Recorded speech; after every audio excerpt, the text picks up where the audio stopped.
Baiklah. Assalamualaikum warahmatullahi taala wabarakatuh dan selamat sejahtera saya ucapkan kepada para pensyarah, ahli-ahli panel dan hadirin hadirat yang dirahmati Allah Subhanahu wa taala. Terlebih dahulu, saya ingin mengucapkan selamat datang ke e-forum di bawah tajuk Perbezaan Peranan dan Pemikiran Nik Safia Karim dan Awang Sarian dalam usaha memartabatkan bahasa Melayu. Hadirin hadirat sekalian, sebelum saya meneruskan agenda saya pada hari ini, izinkan saya terlebih dahulu memperkenalkan diri dan ahli-ahli panel sekalian. Nama saya Nurul Husna selaku moderator pada hari ini. Mari kita berkenalan dengan panel pertama iaitu Cik Fatin Amirah. Apa khabar Cik Fatin? Sihat? Alhamdulillah, khabar baik, sihat sahaja. Okey, Alhamdulillah. Kemudian, mari kita beralih kepada panel kita yang kedua iaitu Cik Teh Lin Chen. Apa khabar Cik Teh? Sihat? Salam sejahtera kepada semua. Saya sihat. Okey, baiklah hadirin hadirat sekalian.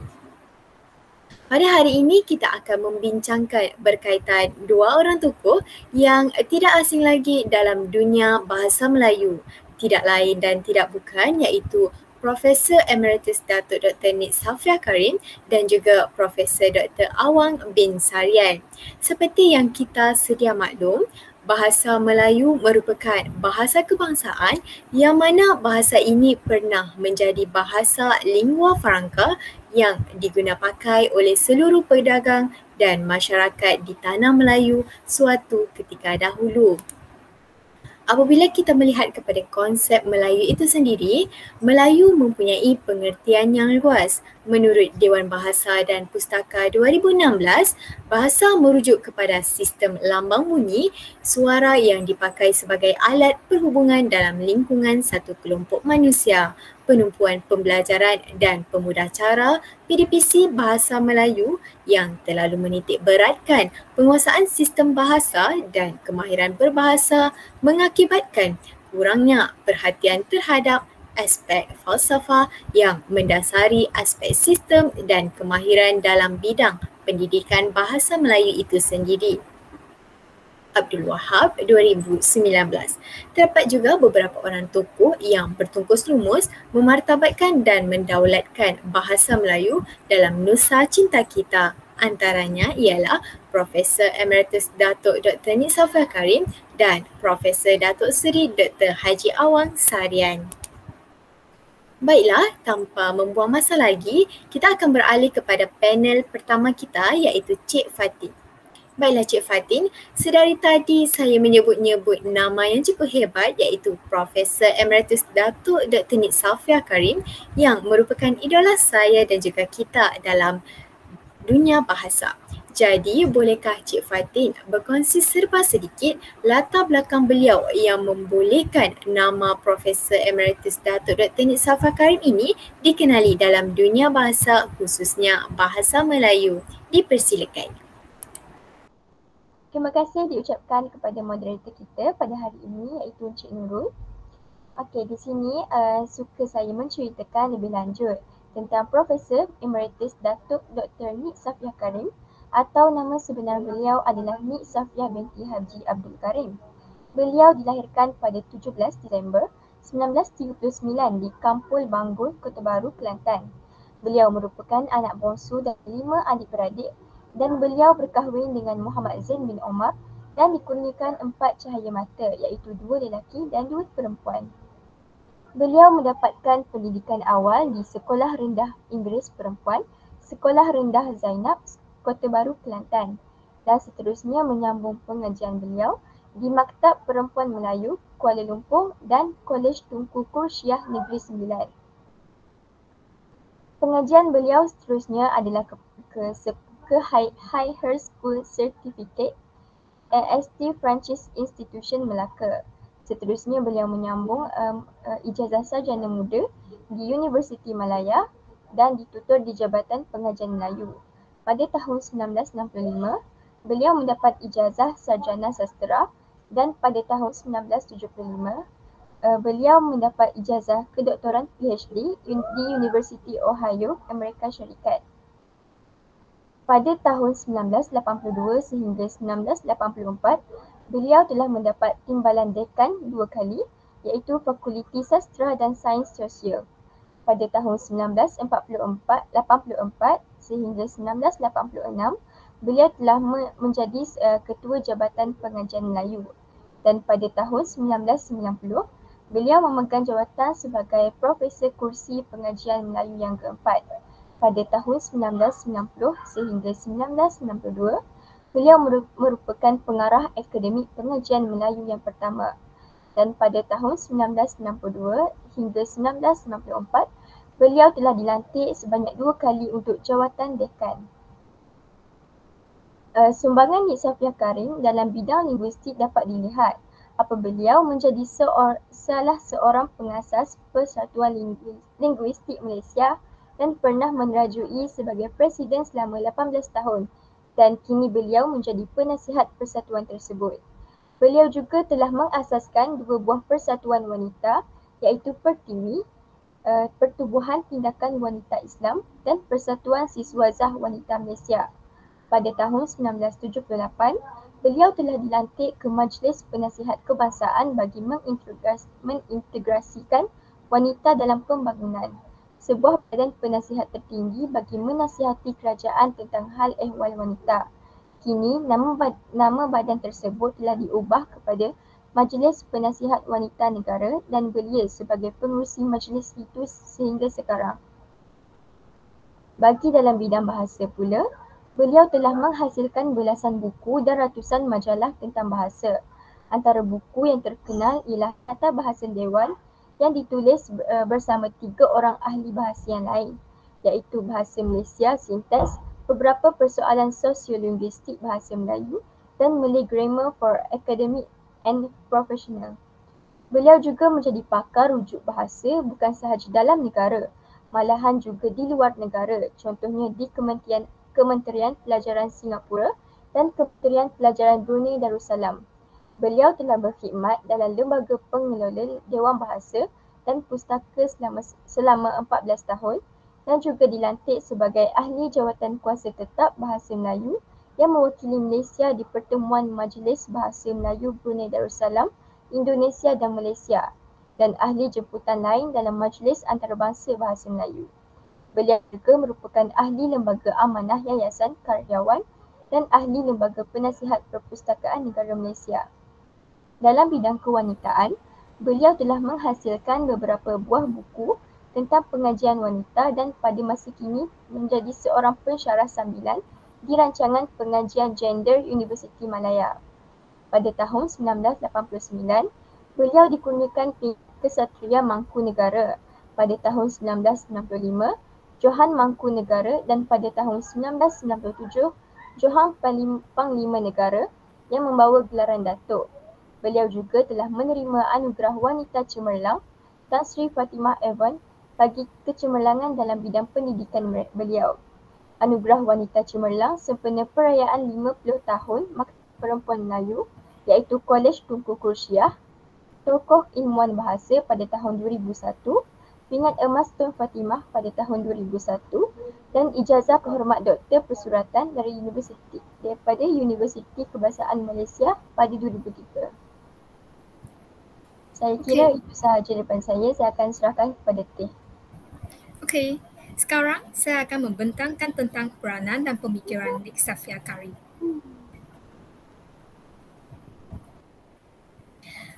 Jadual berikut merupakan senarai semak peranan dan pemikiran Nik Safia Karim dalam memartabatkan bahasa Melayu.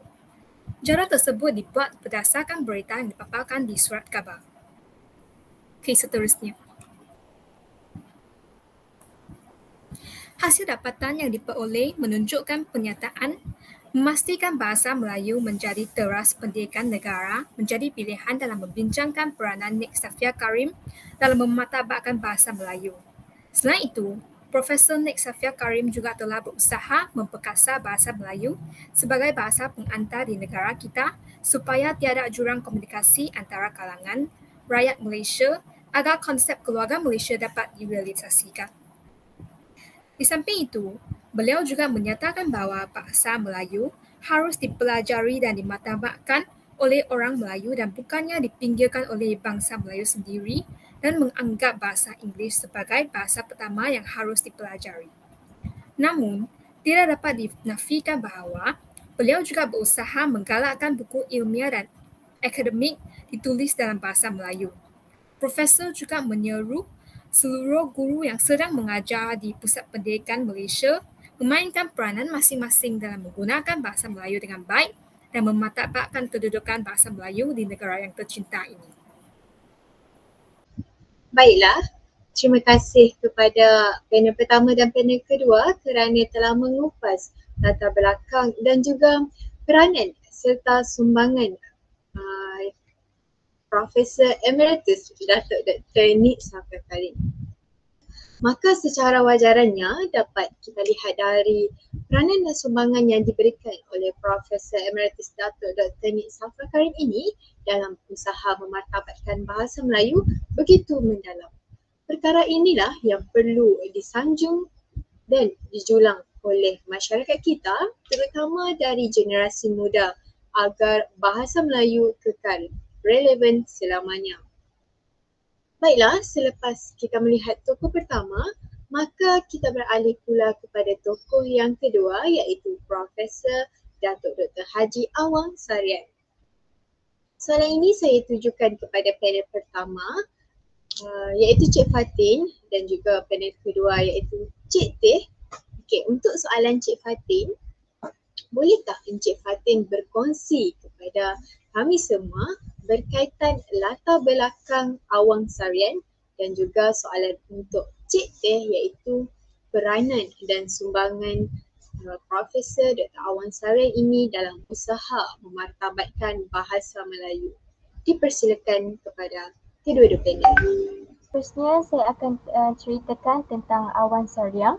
Awang Sarian atau nama penuhnya Prof. Dr. Awang bin Sarian dilahirkan pada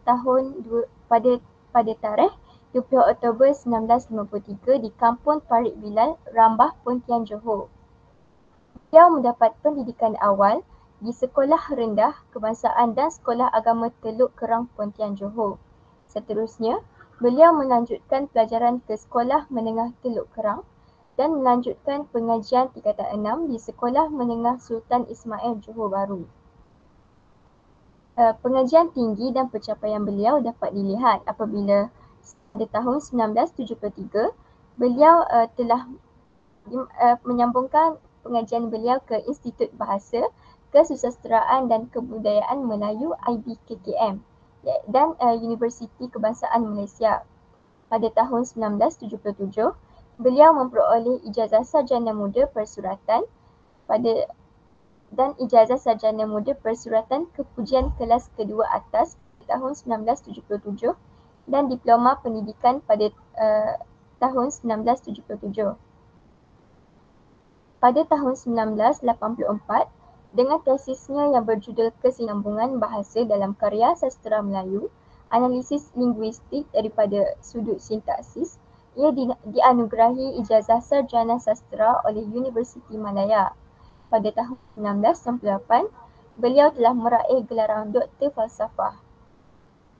Antara buku yang diterbitkan oleh Awang Sarian adalah Kesantunan Bahasa, Mencari Makna Diri Melayu, Falsafah dan Logika Melayu, Perkembangan Falsafah Bahasa dan Pemikiran dalam Linguistik, Santun Berbahasa, Tertib Mengarang, Warna dan Suasana Perancangan Bahasa Melayu di Malaysia, Tuntunan Bahasa, Ujian Minda Jilid 1 dan Jilid 2, Cerita Bahasa, Suara Pejuang Bahasa, Hakikat Bahasa dan realisasinya dalam pembinaan tamadun bangsa, Konsep kesalahan bahasa.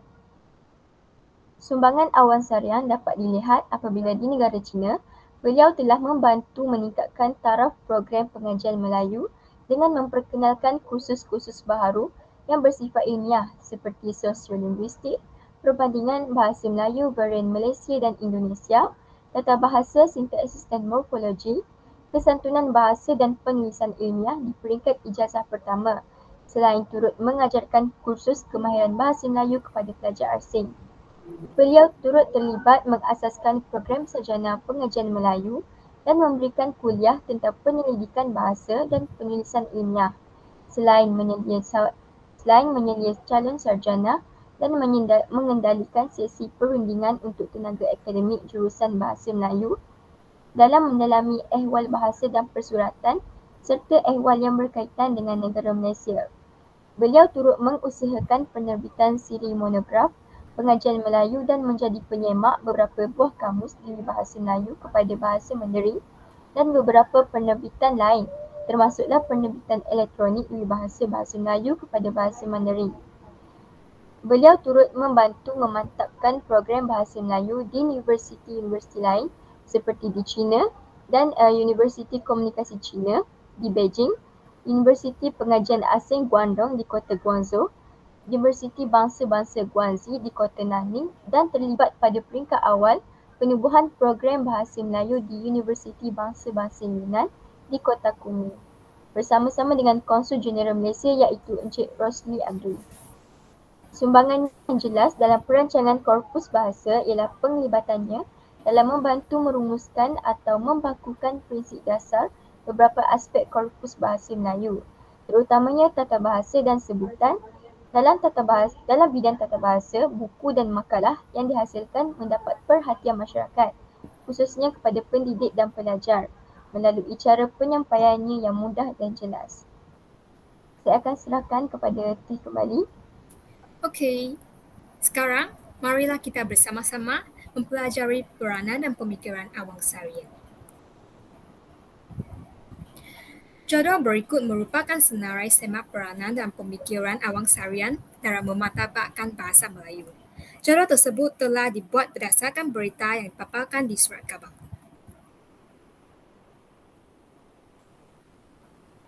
Hasil dapatan yang diperoleh menunjukkan pernyataan menguatkuasakan penggunaan bahasa Melayu menjadi pilihan dalam membincangkan peranan Awang Sarian dalam mematapakkan bahasa Melayu.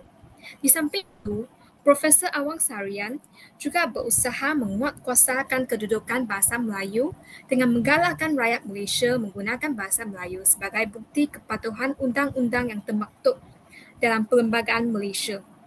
Namun, tidak dapat dinafikan bahawa berdasarkan data yang didapatkan, iaitu Profesor juga sangat menggalakkan mengadakan ujian kecekapan BM, iaitu UKBM, untuk menguji tahap bahasa Melayu dalam kalangan masyarakat agar impian negara bangsa yang aman makmur dapat dicapai secepat mungkin.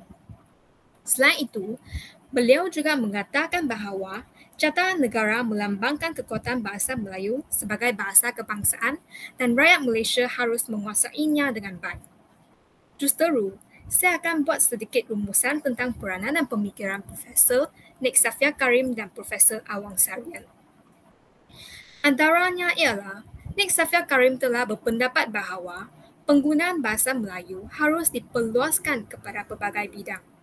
Sebagai warga negara yang cinta akan negara, kita harus mengambil langkah yang efektif dalam memperkasarkan bidang morfologi bahasa Melayu sejak kecil lagi sebagai persediaan awal dalam mengatasi keliruan generasi kini ketika mempelajari ilmu tata bahasa. Di samping itu, kita juga memainkan peranan memastikan bahasa Melayu menjadi teras pendidikan negara. Dengan ini, pembelajaran dan pengajaran sains dan matematik dalam bahasa Inggeris, iaitu PPSMI, tidak perlu diteruskan dan hal ini juga dapat dibuktikan dengan negara maju seperti Jepun, Korea, Finland dan sebagainya. Negara-negara tersebut tetap mencapai kejayaan walaupun sistem pendidikan mereka menggunakan bahasa ibunda dan bukannya bahasa Inggeris.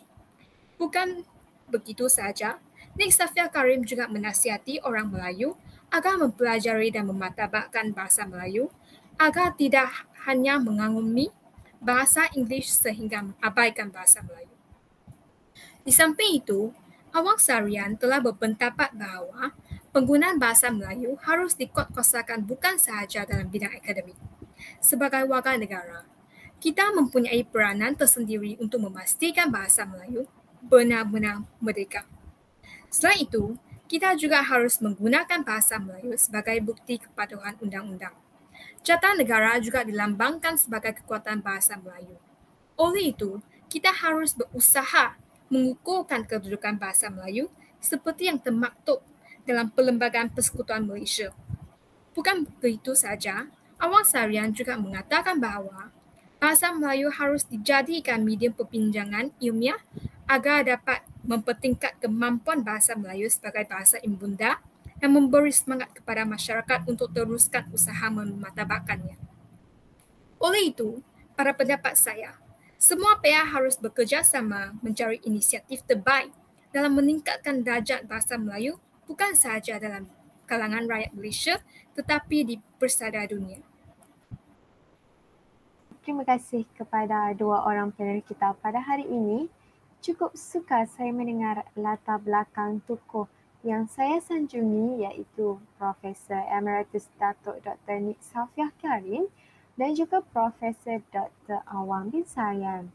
Maka izinkan saya membuat sedikit kesimpulan berdasarkan perbandingan perbezaan peranan dan sumbangan kedua-dua orang tokoh ini. Baiklah, sebelum saya menyimpulkan secara keseluruhan, izinkan saya menyimpulkan terlebih dahulu sedikit sebanyak tentang peranan dan sumbangan kedua-dua tokoh ini. Pertama-tamanya dari segi sumbangan penulisan iaitu pengeluaran buku.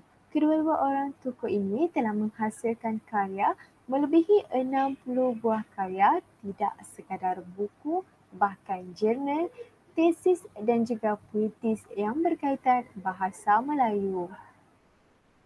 Kedua, dari segi sumbangan penubuhan institusi-institusi dan pertubuhan-pertubuhan di mana daripada penubuhan ini telah mengangkat nama bahasa Melayu ke persada dunia. Bahkan dengan penubuhan beberapa institusi yang melibatkan wanita telah membuka peluang kepada wanita untuk menyumbang bakti dan menaikkan nama wanita ke peringkat yang lebih tinggi.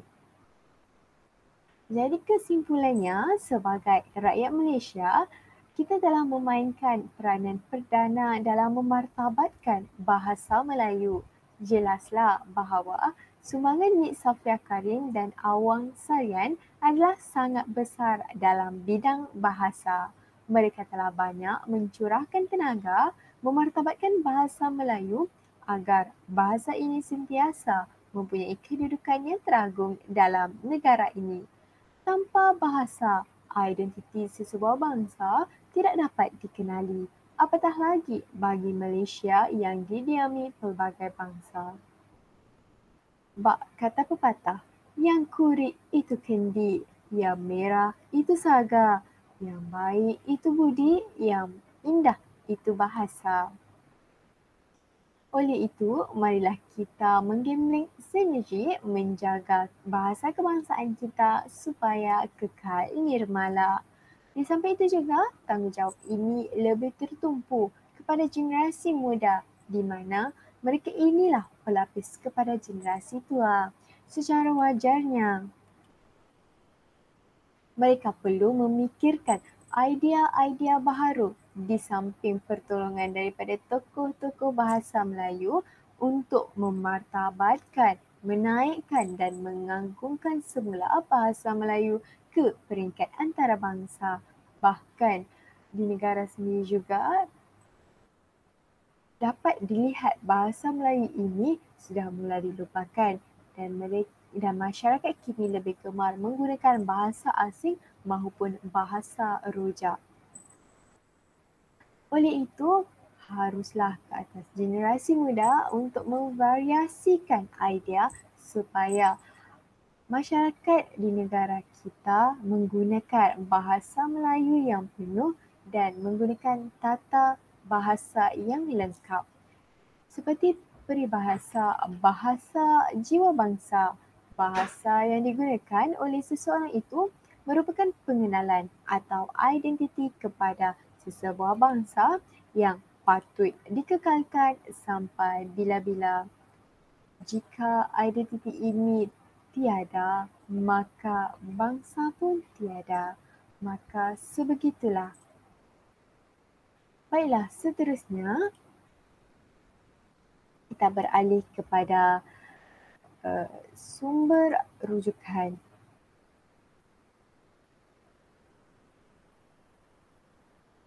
Kami telah menggunakan sumber rujukan dari pelbagai sumber dan di bawah kategori sumber primer dan juga sumber sekunder. Sumber primer seperti sumber daripada jurnal, iaitu daripada hasil penulis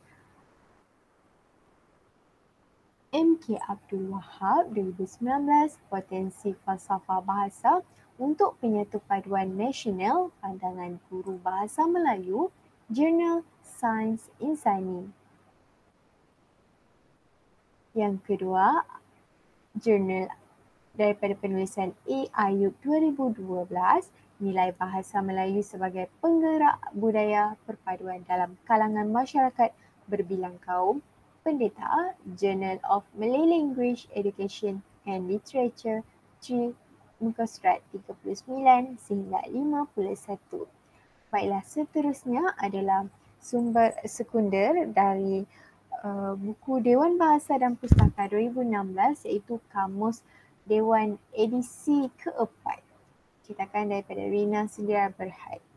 Baiklah, seterusnya juga adalah sumber sekunder dari surat khabar iaitu berita harian yang mana seperti contoh hasil penulisan Siti Haliza Yusof 2017 10 Oktober, pensyarah lebih minat hasilkan jurnal berbahasa Inggeris yang dikeluarkan oleh Berita Harian, dan juga terdapat beberapa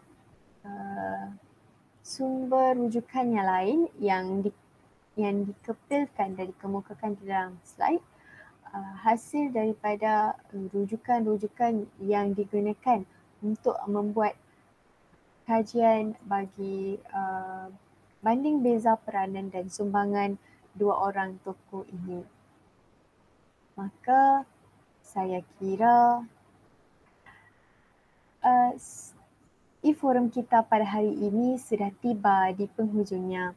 Maka dengan ini saya ingin mengucapkan jutaan terima kasih kepada ahli-ahli panel kita kerana sudi berkongsi ilmu tentang topik kita pada hari ini, iaitu peranan dan sumbangan dua orang tokoh, iaitu Profesor Emeritus Datuk Dr. Nik Safia Karim dan juga Profesor Dr. Awamin Sarian dalam usaha memartabatkan bahasa Melayu. Tidak dilupakan kepada para hadirin kerana meluangkan waktu untuk mendengar e-forum yang berkaitan tajuk ini. Dan juga akhir kata,